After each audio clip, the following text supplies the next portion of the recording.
মা, আজকে একটু বাপের বাড়ি যাব। বলছো নাকি জিজ্ঞাসা করছো? জিজ্ঞাসা করছি। না, যাওয়া যাবে না। ধুর, কতদিন পরে মামা মামিরা এসেছে, ভেবেছি যাব। শাশুড়ি আমাকে যেতে দিল না কেন?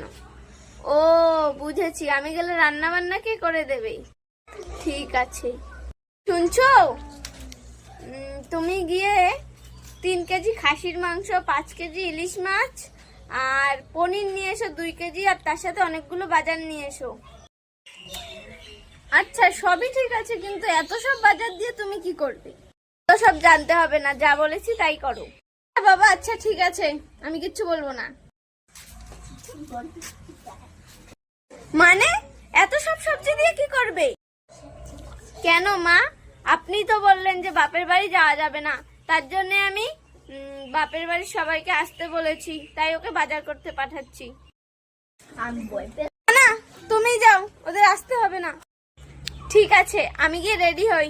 ওই তোমাকেও বাজার যেতে হবে না, তুমিও গিয়ে রেডি হও।